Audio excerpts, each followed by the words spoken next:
राजा राणा छत्रपति हाकन के सवार, मरना सबको एक दिन अपनी अपनी बात। मृत्यु सभी को आती है, लेकिन मृत्यु किसी को याद नहीं रहती है। जिस दिन से हमने जन्म लिया, जिस दिन से उसी दिन मृत्यु निश्चित हो गई थी कि इस दिन हमें मरना है। लेकिन हम संसार में आए हैं, सभी काम करते हैं, लेकिन मृत्यु को याद नहीं करते हैं। जैसे कोई ट्रेन में सफर कर रहा है और उसने टिकट नहीं खरीदी, टिकट नहीं ली और एसी के डिब्बे में जाकर बैठ गया। जब एसी के डिब्बे में जाकर बैठ जाएगा तो क्या वह चैन से बैठ पाएगा? क्या नहीं बैठ पाएगा। उसे यही डर रहेगा कि हमारा कौन से वक्त टीटी आ जाए और हमको नीचे उतार कर खड़ा कर देंगे। और जिस व्यक्ति ने टिकट ले ली, अपना रिजर्वेशन करा लिया है, वो आदमी जहाँ सो भी जाएगा ट्रेन में, फिर भी निश्चिंता से सोएगा। क्यों? उसके पास टिकट है। क्यों? अगर टीटी आ भी जाएगा तो उसे दिखा देगा और आराम की नींद सो जाएगा। आप लोगों ने संसार में भ्रमण कर रहे हो, लेकिन आपने कोई नियम संयम व्रत न लेकर के कोई भी रिजर्वेशन अपना नहीं कराया है। और इसी तरह से जैसे ट्रेन में बिना टिकट के सफर कर रहे हैं, वही आपकी हालत है। लेकिन गुरु कितना भी समझाए या माता जी कितना भी समझाए, लेकिन हमारे दिमाग में कोई बात आने वाली नहीं है। क्यों नहीं आने वाली है? क्योंकि अनादिकाल से हमारे संस्कार ऐसे ही पड़े हैं, संस्कार ऐसे पड़े हैं। लेकिन गुरु की वाणी सुनने से कुछ तो असर होता है। लेकिन यहाँ सांगवाड़ा वालों का भाई स्थिति अलग है। कितना भी चोट करें, आचार्य चाहे कितनी भी छेनी चलाएं, चाहे कुछ भी करें, लेकिन कोई असर होने वाला नहीं है। सुबह आते हैं, शाम आते हैं, लेकिन कोई एक भी व्यक्ति ऐसा नहीं आया कि आचार्य हम ये नियम लेंगे, ये संयम लेंगे या हमें ये कुछ करना फिर नहीं। इसी तरह से एक सेठ जी थे, तो वो भी बिना टिकट के सफर कर रहे थे संसार में। जब बिना टिकट के सफर कर रहे थे, न उन्हें धर्म पूजा से कोई मतलब था, न उन्हें कोई मतलब दुनिया से मतलब था, न उन्हें किसी से, केवल धन की चिंता थी। सुबह ही जाते थे दुकान पर और अपने शाम को आ जाते थे। उन्हें धर्म से कोई मतलब नहीं था। जब धर्म से मतलब नहीं था तो एक दिन वो जा रहे थे, सेठानी बहुत समझाती थी अपने लिए कुछ करो, अपने लिए कुछ करो। तो वो कहते थे वो मैं किसके लिए कर रहा हूँ, अपने लिए तो कर रहा हूँ, किसके लिए कर रहा हूँ। लेकिन उनकी समझ में कोई बात नहीं आती थी। जब नहीं आती थी तो एक दिन सेठ की दुकान पर जा रहे थे, तो पीछे से उन्हें लगा कि मेरे पीछे कोई परछाई चल रही है। जब परछाई चल रही है तो उन्होंने वो डर गई है। जब डर गए तो उन्होंने पीछे मुड़कर देखा कि भाई कौन? तो उन्होंने कहा मैं तुम्हारी मृत्यु हूँ। तो वो और ज्यादा डर गए। जब डर गए तो बोला अभी डरने की बात नहीं है, अभी मैं तुम्हें लेने नहीं आया हूँ, तुम्हारे पड़ोस में जो है उनको लेने आया हूँ। अच्छा कोई बात नहीं है। तो सेठ जी निश्चिंत हो गए। सेठ जी बोले भाई जब मुझे लेने आओ तो मुझे खबर कर देना, इसे अचानक मुझे लेने नहीं आना। तो अपन लोग संसार में ऐसे भ्रमण कर रहे हैं, हमें यही पता नहीं कि हमें एक दिन जाना है। और ये बोध कब होता है? जब किसी की मृत्यु हो जाती है और जब शमशान घाट में जलाने के लिए जाते हैं, उस दिन बैराग जंतु होता है। कहते हैं अरे भाई संसार में कुछ नहीं है, संसार में तो एक दिन हमें जाना ही है। उस दिन बैराग होता है और घर पर आकर नहा धो लेते हैं तो वो बैराग समाप्त हो जाता है। इसी तरह वो सेठ जी जो थे डर गए तो बोले मुझे लेने आओ तो जो है मुझे खबर कर देना। राजे कहा अच्छा ठीक है सेठ जी, हम तुम्हें खबर कर देंगे। सेठ जी का जीवन ऐसे चलता रहा। उनकी समझ में कोई आने वाली नहीं थी बात। तो फिर क्या हुआ कि एक दिन अचानक सेठ जी बीमार पड़ गए। तो उन्हें मतलब कोई दवाई काम नहीं करती, कोई कुछ भी नहीं करे। अब सेठ जी बहुत घबरा गए। जब सेठ जी घबरा गए तो बोले कि अब शायद हो सकता है कि मेरी तबीयत ठीक नहीं हो रही, शायद मृत्यु मेरे नजदीक है। तो सोच ही रहे थे, इतने में मृत्यु आकर सामने खड़ी हो गई। बोले चलो सेठ जी। तो सेठ जी और ज्यादा घबरा गए। सेठ जी बोले कि भाई तूने अचानक भावा कैसे दे दिया? मैंने तो तुमसे ये कहा था कि तुम जब आओ तो मुझे खबर कर देना, तो मैं सावधान हो जाऊंगा। तो मृत्यु बोली सेठ जी मैंने तो तुम्हें 4 बार सावधान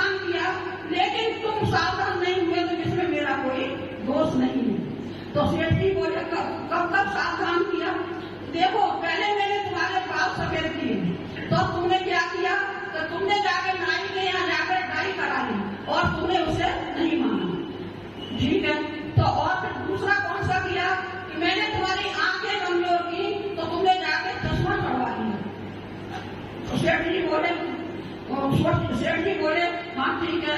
तीसरी बार क्या हुआ कि मैंने तुम्हारे घुटनों में मतलब घोटू में दर्द किया और तुम उठा के तुमने ऑपरेशन करा के और अपना वो भी सही कर लिया।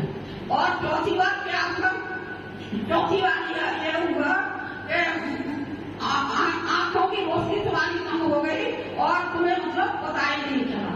तो अब क्या था, अब बिना उसके अब जो है अब कोई चारा ही नहीं था।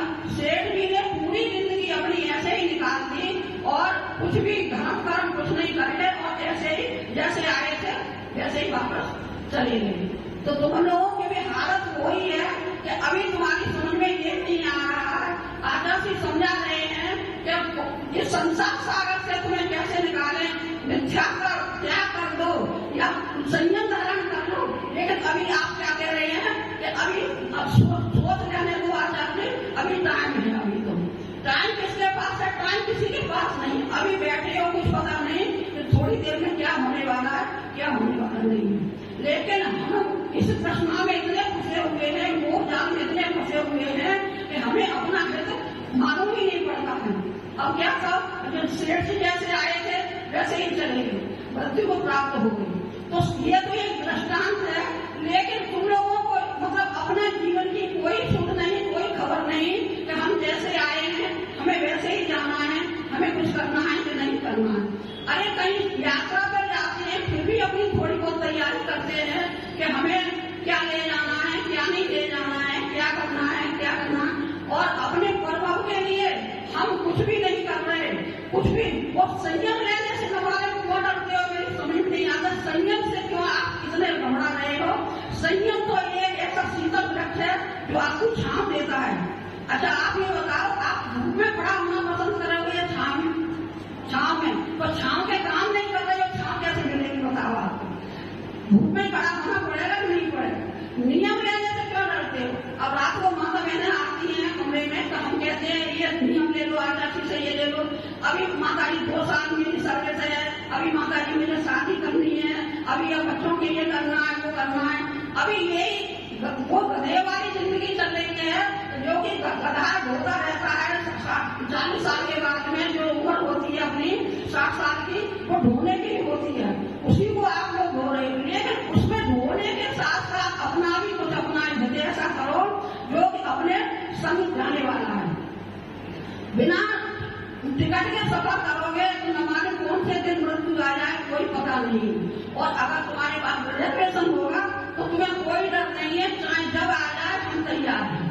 इतने बड़े टीटी आपके पास बैठे हुए मोक्ष मार्ग के, और आपको इतना भी विवेक नहीं है कि अब आए हैं तो इनसे कुछ को फायदा लें या क्या करें क्या नहीं करें। आप ऐसे 2 महीने आपने ऐसे ही निकाल दिए और थोड़े बहुत रह गए ऐसे निकल जाएंगे, ऐसे ऐसे करते करते चले जाए और आदर्श का विधान से हो जाए। आप उसी काम में फिर दोबारा लगना होगा।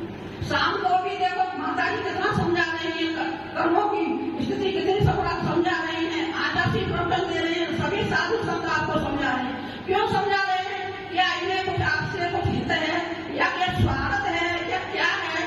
ये आपको भवकूप से निकालने के लिए संसार में फंसे हुए उसमें से निकालने के लिए प्रयत्न कर रहे हैं। तो कोई तो ऐसा जीव हो जो कि इसमें से बाहर निकल के आए।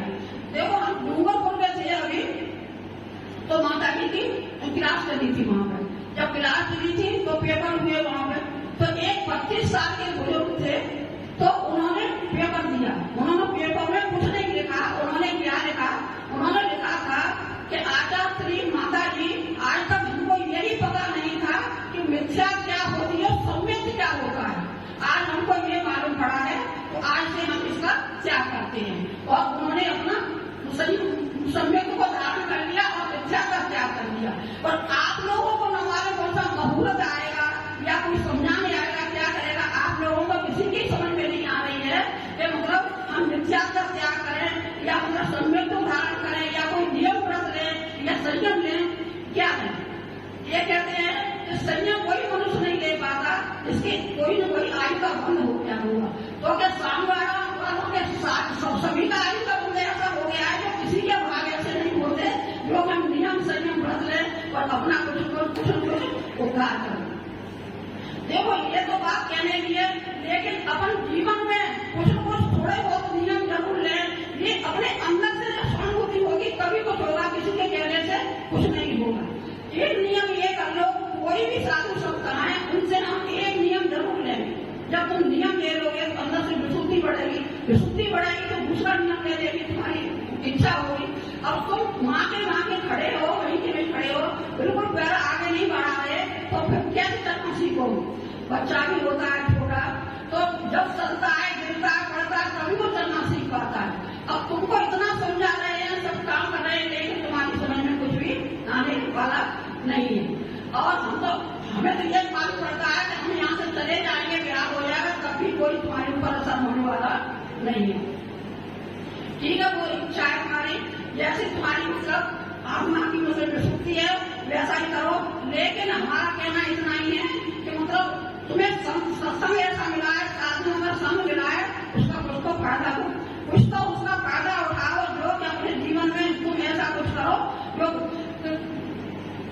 ऐसे जैसे आए थे वैसे ही नद में न जाना पड़े। जब तुम आए जगत में, जगत हंसा तुम रोए, कछ करनी ऐसी कर चलो जो जगत तुम हंसो और जग रोए। जब तुम आए थे तो बच्चा रोता है और सभी खुशियां मनाते हैं, लेकिन कुछ तो अपनी ऐसी छाप छोड़ के जाओ जिससे तुम्हारी यादगार बनी रहे। हाँ, वो फला आदमी ऐसा था, वो ऐसा था, वो ऐसा था। इसमें किसी का भला नहीं है, अपनी आत्मा का ही भला है। ये मनुष्य पर्याय कितने मुश्किल से मिली है, और जैसे आए वैसे चले जाओगे, इसका कोई मूल नहीं है। और न हमारे किसी यूनिवर्स में जाना पड़े और कहाँ भटकना पड़े, इसका कोई पता नहीं। इसलिए आजादी से कोई न कोई छोटे में नियम संयम व्रत लेकर के अपने जीवन का उद्धार करो, और अपने पास पड़ोसियों को भी मतलब जो नहीं आते उनको भी लेके आओ। इसमें भी तुम्हारा पुण्य बनेगा। क्यों बनेगा? तुम अगर उनको लाओगे और उनसे मतलब कहोगे कि ऐसे इस तरह से वहाँ चलना है, सत्संग है, और इस तरह से आजादी वहाँ सांगवाड़ा में बहुत से तो ऐसे होंगे जिन्होंने आजादी के दर्शन भी नहीं किए होंगे। बहुत से 350 जब घर हैं तो कितने लोग यहाँ पे आते हैं। ऐसे भी लोग होंगे जो आजादी के उन्होंने दर्शन भी नहीं किए होंगे। तो ये क्या है? ये उनके कर्म का हो गया है, उनके पाप का हो गया है, जो कि तुम्हारे नगर में गंगा इतनी बड़ी आई हुई है और तुम उनके दर्शन भी करने। अरे ठीक है, तुम्हारी जैसी वो हो, उपादान हो, जैसा अगर लोटा भर पाओ तो लोटा भर लो, कागज भर पाओ तो कागज भर लो, और हाथ धो पाओ तो हाथ धो लो, कुल्ला कर पाओ तो कुल्ला कर लो, कुछ तो करो। लेकिन तुम यहाँ आने के लिए तैयार नहीं हो, तो अब क्या? इसमें किसका दोष है? तुम्हारे कर्मों का ही दोष है।